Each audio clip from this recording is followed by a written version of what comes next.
Hello, everyone, and welcome to my podcast that shares with you stories, advice, and experiences revolving around my transformation from my nerdy past to what I can only describe as a compulsive dater.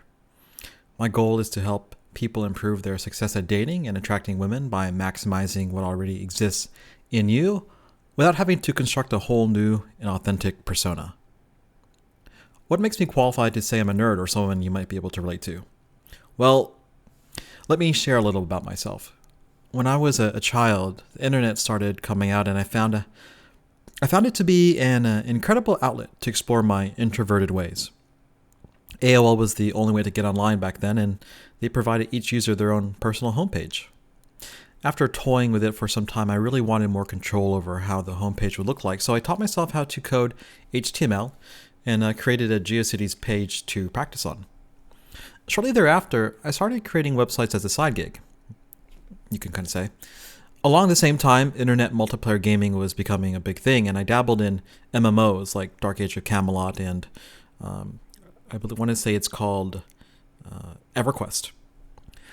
I swear those things were like crack. I played for 7 to 8 hours a day, easily. And this was during the school year as well. I never slept, ever. That's a bit of an exaggeration, of course, but I lived and breathed gaming basically all my life. I picked up real-time strategy games after my stint in MMOs, and two of my favorites were Age of Empires 2 and StarCraft 2. I even hosted tournaments in the former with a popular esports caster who moved to Korea and started a whole esports life for himself. My last major stint in gaming was EVE Online, where I found myself leading fleets of thousands of people. And, I forgot to mention, besides video games, my other nerdy activities would be trading card games. When I was in middle school, I was obsessed with Star Wars, the collectible card game. I still have those cards to this very day, but I haven't played it in years, and the game was unfortunately discontinued many, many years ago. What I do still play and collect is Magic the Gathering. For easily 20 years, I've collected and amassed a decent collection, including some of the Power 9 cards. I look back on these past times with great fondness, really. I know it wasn't helpful in developing my social skills and cultivating some type of relationship during my primary school years. I was picked on most of my middle school and high school years. I traumatically remember getting beat up in bathrooms by kids who were skipping class. Sometimes I thought I found myself in a brief rain shower, only to realize it was just kids spitting on me again from the second floor of the quad. I, of course, had no friends of note except for my small Magic the Gathering playgroup. Unfortunately, back in those days, you might remember Magic the Gathering was considered like some type of demonic influence, and there was a public outrage by the fundamentalist types when they found kids playing it at school. I never had a real relationship until my mid-20s, and I didn't lose my virginity until around the same time. I just couldn't fathom talking to women considering my lack of ability, but also talk in public just seemed impossible. I had a stutter, but I don't think it was a real physiological impediment. I found it more revolving around the anxiety I have when I talk to people, especially strangers. I couldn't even psych myself up to buy groceries alone just because I feared the banter the cashier might have with me. From a visual standpoint, I think I fit the mold for the majority of my life. I had a bowl haircut for I don't know how long, but for a really good while. I had really thick glasses until I was 18 when I switched to contacts. I was chubby. I'm kind of shortish, around 5'7". My clothes never fit well because I was really self-conscious about my build, stomach. Shirts were way too long, pants the same, but quite baggy. Hell, I didn't even have any clothes in the first place and repeated outfits like all the time, like within the same week. Of course, none of what I described would help in attracting women, nor did my choices and hobbies inspire much confidence to ever get to that point. Regardless of all these things, I did pick up some skills that could translate to a more successful dating life if I could just realize them. With years of self-analysis, I was able to identify what made me good at being a nerd and worked on focusing those skills through a different medium. It didn't all come together until a few years ago, though, and it took a sobering reality to motivate me into action to improve my socialization and my dating life. The reality was a woman who I'll call Jennifer. I just got out of a relationship that I can only describe as toxic. I was in that relationship for 4 years, and I think I stayed because I thought I just couldn't do any better. Thought I could never find anyone like her again. I just kind of fell into that toxic relationship and figured I couldn't risk the luck I had in finding someone who might have liked me a little bit. Well, I couldn't take it anymore, and one day I just left. Some months later, I gave Tinder a try, and I matched with Jennifer. I fell head over heels, as they say. At this time in my life, I still had no idea how to interact with people, and women especially. So I kind of regressed and did my old tired and ineffective habits of attracting women. And of course, I mean the obvious smothering of attention and obsessing over her constantly. Needless to say, it didn't go over well. And even though Jennifer and I had actually met up and had a date, it wasn't meant to be. It culminated in a series of texts that I can never forget. I hope you don't relate to this, but here are the texts paraphrased a little bit. I didn't hear from her that day, so I sent a text asking if she was okay. No response. And later that night, as I head to bed, I sent her a good night text. I wake and find still no response. So I sent her a good morning text. At this point, I saw her on her Instagram story that she had been out the night before with her friends having dinner and drinks. As you can imagine, I was pretty incensed, even though I shouldn't have been. I stewed for some hours and sent another text that would, ultimately seal my fate with her and this relationship. And the text said, "I think it's rude that you haven't replied. You can't be that busy. It just takes a few seconds.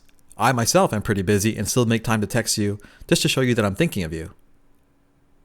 It really sounds creepy what I did when reflecting on it, but I generally felt that way because of course I didn't encourage her to actually reply to me. I didn't hear back from her until a week later.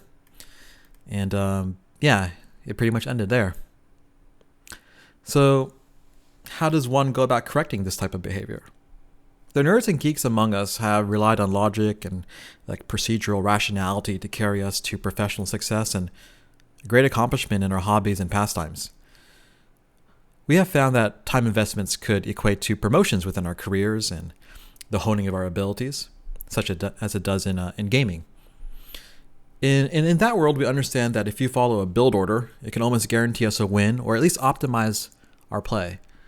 Progression is rational, or that is what we taught ourselves. If we follow a set of certain rules or an order of things, then there is a for sure outcome, an outcome we expect.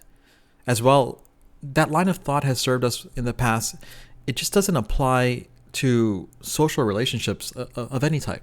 What I mean is that you can't look at attracting women as a series of 1, 2, 3 steps that guarantee she ends up sleeping with you or something like that. Some fallacies in that regard is, like I mentioned before, like investing time. A person with our background might think it makes sense that if I invest a lot of time and focus on someone, then she should feel the same way or feel obligated to return the same attention. Like that's the golden rule after all, right? Or another person might think if I spend money on a girl, like taking her to a fancy dinner or buying her flowers, then should turn into like a romantic relationship or inspire romantic feelings. Yet another person might think if they're always available to help, to listen, that they would be seen as a dependable partner. By now, it's either self-evident that these behaviors don't work for you, or if you heard the same points from friends, dating coaches, or dating systems. It's common knowledge to the point that these themes are repeated throughout of all the media we consume, from movies to shows. It's quite the norm to see how nerds and geeks are portrayed and sometimes vilified when it comes to romance. I argue that as much as these behaviors are not conducive to attracting women, there are elements of what makes us who we are that if we refocus can actually serve as beneficial traits. I've thought before, how do I sell the idea to people and make it realistically achievable? This whole refocusing. Over the years, I've dabbled in the teachings of pickup artists, seduction specialties, dating forums, etc. And I always found that the advice that is given is just too abstract. It's almost like theoretical. I felt like the complexity that these sources weave into simple advice serve as like gatekeeping, a way to make their services profitable or to keep the real helpful advice from you so you come back for more and more when things prove unsuccessful. Coming from a gaming background like much of you, I thought of concepts that we are familiar with already and sought to apply them to my dating life. There is this prevailing idea in pickup artistry about abundance. It's something that's loosely defined as a mindset of positivity, like graciousness, and realizing how many options there are out there. It has the makings of a sound game plan, but it's still too abstract for me. I feel the real focus should be about literal abundance, sheer numbers. There's something sobering about quantity, especially when it comes to gaming. Have you ever laddered like 1 versus 1 in a real-time strategy game before? It's like a real test of your mental strength to continue to put your skills and reputation on the line in the highest of stakes over and over and over again. It's just you and your opponent. There's no team to back you up or carry you. To become a great gamer, you need the experience of these countless games and matches. I played thousands of matches in Age of Empire 2 in my life, and you know what? No one loss really stands out. I don't even really think about the losses. I learn not to attach emotion to a single game because it's not representative of me or who I am. That small slice, it has so many different circumstances or even flukes. I just sought out to play as many matches as I could to expose myself to different scenarios, different opponents, to better prepare myself for every successive match thereafter. Being good at a game is a skill regardless of what our parents had to say. When we look at our dating history, can you say you have as many dates as you have, say, matches in Call of Duty or Madden or whatever game you have? How long did it take for you to pick up a new game and actually be good in it? To be decent at attracting and dating women, we need to first realize it's something we can get better at with time and experience. People are not necessarily born with the ability to attract women and be great at conversing with them. It's something people learn by being social, and for us who haven't been as social as we could be, we start our dating lives with a little bit of a handicap. So what did I do to usher in this new social life? Well, I told myself I need numbers. I need a lot of dates. I need more experience. I need to be objective with how I perform on these dates. It's the same approach we have when we practice for any of our hobbies. And I'm not saying dating should be a hobby, but I find that so many guys get discouraged so quickly. The stakes are indeed higher when it comes to dating. Your opponent is right in front of you, and just by natural affinity to socializing, women are just so much better at it. I keep thinking of Jennifer and that intense focus I had on her, like just being really scared to lose her. What is sort of opposite of that? What the pickup community calls a one-nightus, I'll counter that with a simple concept of the rule of 7. I'll make sure I'll talk to as many women as I could every day so that I can never just obsess over just one of them. I came to that number of 7 over a short period of time because, as you'll come to know yourself, 7 can be quite a lot to talk to and to really start to develop a rapport with. Maybe you could handle more and maybe your number is 10. Maybe you have a rule of 10. That's for you to decide, but for everyone else, I think we should try this at 7. 7 women that you talk to every day. It doesn't have to be the same 7 women every day. Feel free to rotate people in and out. Feel free to keep a queue of people to bring into the 7, but at least 7. Now, what does talk to really mean though? Again, to make things really easy to incorporate into your life, talk to can mean just one sentence. If she replies to you, I'll count that as a conversation. Now, in what medium does this talk have to take place? Again, I don't really care where it takes place. This is more about you cultivating a mentality of literal abundance and abundance of choices and options in women. Think of each interaction as a match in your favorite game. Think of every woman as an opponent in your play group. So if you're messaging these women on Tinder or Bumble, that's a conversation to me. If you DM a girl on Instagram, that counts too. If you text or call them, that counts as well. So what's our goal in this rule of 7? The whole point is to get yourself comfortable texting or talking to women. I won't give you specific tips yet on what to say or how to say things or what to talk about. Frankly, at this point, I don't really care about the specifics for you. It would be great if the conversation you have ends up with a date. I mean, that's really the goal, of course, to get a date with as many women as you can. But this transformation starts with your ability to conversate and approving that ability. I won't assume your level of ability to hold a conversation, but I found that your skill at putting things into words, your thoughts, your ideas, and your opinions will take you so far, farther than a lot of things other people focus on, such as like trying to recommend trying to be funny or like working on how to touch people or like looking rich and fashionable, driving a fancy car, all this display of power and wealth. All that has a time and place, yes. But if you're self-admittedly just not good at dating, mastering the ability to talk to women is everything. Let me clarify though. I mean talk to someone like they're a person, not just someone you want to sleep with though. When you're talking to a woman, you can talk about anything, but don't talk about how they look or how beautiful you find them or how sexy they are. Talk to them like you have something important to share and they're willing to listen. I don't expect you to use some type of pickup line or loaded phrases with intent to attract. I want everyone listening to this podcast to embrace who you are and what you like. I want you to be passionate about the words you use, not for the woman's sake, but because you like what you talk about and it's important to you. And people can feel that, the authenticity. As this transformation takes hold, we can polish openers and the attraction building. But for now, I want to expose you to a world of many, many women, and I want you to talk to them as normally as possible. We have things in us that are to be admired. I don't want us to abandon what we love in exchange for a partner. So how do we find women to talk to in the first place, though? In literally any way possible is the answer. It's about being open-minded to meeting women as well. I definitely recommend downloading every dating app you can find and signing up for every dating website out there. There's Tinder, Bumble, Coffee Meets Bagel, Hinge, the websites like eHarmony and Match.com, and other specialty websites that target certain groups of people.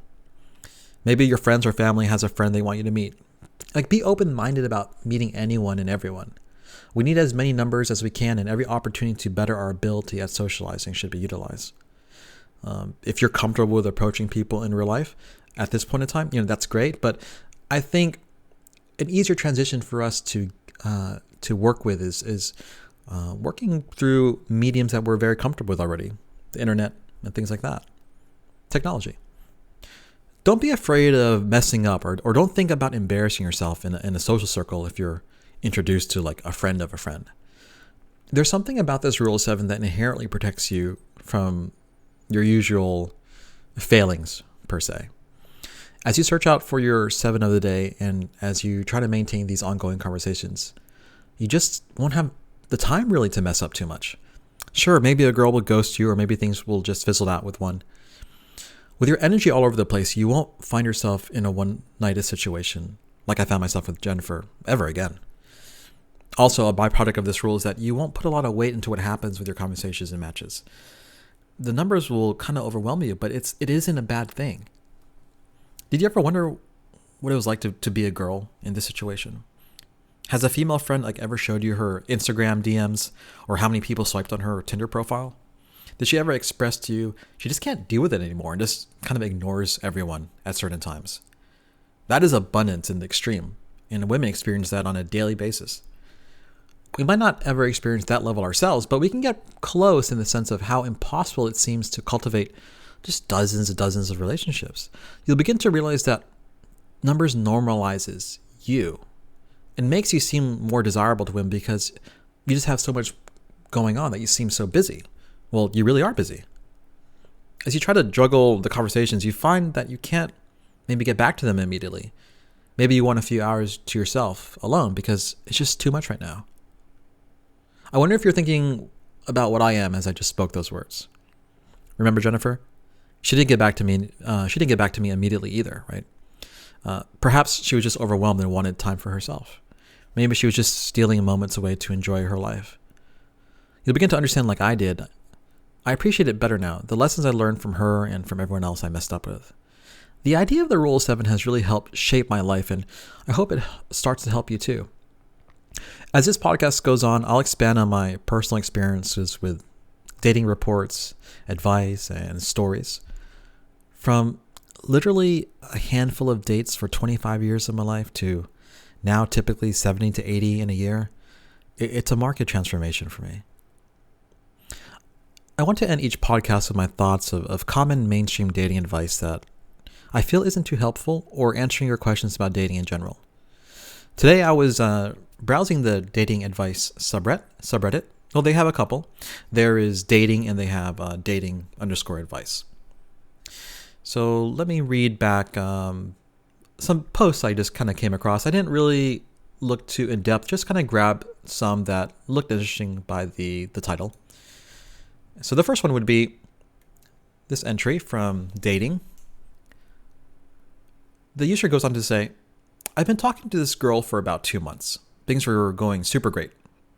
We texted almost every day, and I just asked her out to dinner, and we were planning on it soon. We talked all Valentine's Day, basically, as usual. She went to a party that night and didn't answer, didn't think anything of it. Then the next day I text her, and for the first time she leaves me on read. I thought maybe she's just busy. Texted her a couple days later, so she had space, and her answers were one word. And then I asked if we could talk about if everything's all right, and she removed me off Snap. I'm not sure if she just lost interest, but it was just so sudden and from like 100 to 0 in a night. Can't even guarantee she was into me, but we were definitely friends and she enjoyed talking with me. Very confused, and I haven't stopped thinking about it, and it hurts a lot. So if I was to answer this question, or at least give my feedback on it, within the context of the rule of 7, then I take issue with how long it took for this guy to meet this girl. I go for the close within a day almost every time now, or at least insinuate going out as much as possible, or just dropping hints. I really don't have time to spend freaking 2 months courting a girl and before I actually meet her. I give her a ton of credit though, because like holding out for that long to ghost this guy, I mean, that takes a lot. 2 months chatting this dude up. Most likely she met someone at the party, or something she saw or experienced woke her up to the waste of time this guy was most likely going to be. Like, no offense. When you're speaking to a lot of women, you realize your options, and you realize that you cannot waste your precious time spending 2 months trying to get someone to go out with you. And I really think it's more about this guy having some type of issue that he couldn't kind of work it up, that he can ask her out sooner than that. And, you know, like I said, women have a lot of options, more so than we do. And every day that he delayed really cost him, and let her expose herself to other guys that were probably maybe a little bit more confident, perhaps. But he let this slip, and this was something that he could have definitely corrected many, many weeks ago. Let me throw in a caveat here. I don't recommend doing what I do, just like asking a girl out within a day, if you're just starting out. But eventually, the way you command the English language, and we'll touch base on how we talk in the future, it should give you the ammunition to go for a day close within a day or so, or even sooner. Here's the next one. This is from Dating as well. First time posting. Forgive me for the incorrect grammar. So, I went on a date with a classmate of mine yesterday. We were talking for a couple of weeks and we both agreed on a coffee date. The date was going smooth until I saw a red flag, which was she mentioning her ex. However, I didn't take it seriously and the rest of the date went fine. I dropped her home and she invited me upstairs, and we were in a room when I popped up the question, "Can I kiss you?" She went a bit defensive and stated how she's not ready for a relationship or anything yet because of her past. She earlier mentioned of emotional vulnerability. I said it's fine if you want to take your time, no one's rushing it. We'll take it step by step, to which she said she didn't want to hurt me, and in the end we'd end up kissing, but agreeing to be just friends. Before leaving her place, she did admit how her ex fucked her up and she wants to work on herself. I'm not sure how to take it. Shall I continue talking with her, or shall I move on? It was my second date ever, and I've never been in any serious relationships before. All your opinions are welcome. I just want to make my mind clear. Thank you for hearing me out. Again, when you're hard charging and going on as many dates as possible to get experience, well, I don't really care what the situation is as long as I'm on a date. I know that sounds weird, but I just think I think of it like my opponent threw out an entirely different build order, which I've never seen before. My goal is to adapt and succeed.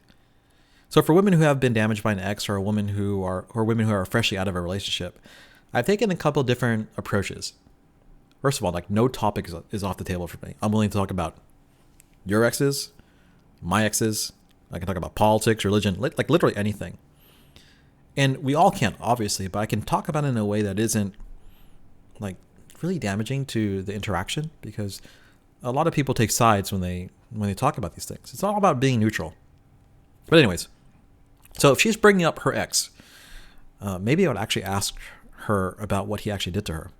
If she replies that it's like something that she doesn't want to talk about, then I'll either talk about my exes to soften the conversation, or if I feel a bit confrontational that day, I just mention the fact that she's bringing it up and it's taking over the mood of the date, and we should address it. Another point of view I take on these things or these situations is simply not accepting that some other guy's decision will affect me. I didn't do anything to her, so how is it fair that I take responsibility for his actions? In that sense, you're putting a lot on the line, and you're actually going to have to thread this needle like really carefully. I mean, really carefully. But I found this elicits some deep conversation if they're up for it. And it's always about responsibility, essentially. As you can tell, this has come up like dozens and dozens of times for me. So I don't really take personal issue with any women bringing up emotional situations. I feel that she's not been given an outlet to talk about it in a matter that in the way that I'm willing to do it. I hear from women like all the time how their friends just give like the worst advice. And then you begin to understand the advice people give. It's more about shielding themselves from shouldering your emotional burden. It's not about helping you. It's about really helping themselves by maybe cutting the conversation short or giving a quick answer with the hopes the conversation will end, essentially. Okay, so the third post I found was on dating advice, the subreddit. And here it goes. What I've learned after 2 years of chasing after someone who wasn't as interested as I was, and she goes on to like list 2 points that she's learned from these 2 years. The first being, if I, a 20-year-old female, want a relationship with someone, be friends with them first. This way, we get to know each other at a deeper level without any fakeness or expectations. You really become comfortable with being vulnerable, and it's such a beautiful thing. And her second point would be, never chase anyone. Like, yeah, sure, put my interests out there and flirt, let them know I'm interested, just don't chase. If they want it, they know where to find me, and they get to know, and may get it if they ask. She asked me, or she asked everyone, like, what do you think? Well, what do I think, ma'am? Well, I don't do the friends thing ever. Ever. I don't even want to answer in the same way she would want people to. The real problem here is how personal people take other people's expectations of them. You can't control what other people are doing, right? When things don't work out the way I want it to, I don't ever take it personally. If a woman doesn't want to continue a relationship with me, or hell, if she lies to me or whatever, I don't see it as a slight about myself. The Redditor goes on to mention fakeness. Like, regardless if we are talking about personal relationships or business relations or what have you, our responsibility to ourselves is to recognize good and bad actors. One problem people don't expose themselves enough to have qualified opinions on people within a short period of time. Like, let me reframe this. Let's say like a Redditor has children and she's walking around the mall shopping with them, and like a person approaches her children and tries to talk to them. Like, what part of her brain is processing the threat to her children? I'm not saying there is a threat, but processing the possibility of the threat. The problem that I see here is, we don't treat ourselves the same way. I mean, it's easy to be objective about a person when you're viewing the situation from a third-person perspective. But when it's happening directly to us, it's like we don't apply the same rules to protect ourselves. To address her second point, I kind of agree with her. I don't really take well to women chasing me. Like, naturally, women have an insane amount of options compared to men. And if a woman's chasing me, I want to say it's a red flag. I don't mean it in a real red flag kind of way, because it typically revolves around inexperience, meaning that she doesn't have a lot of relationship experience, and she sees something in me. Usually the woman that I've encountered that is like this is they're usually pretty young and lived sheltered lives. They look at me like as a safe way to put herself out there when it comes to relationships, or she perhaps wants something from me.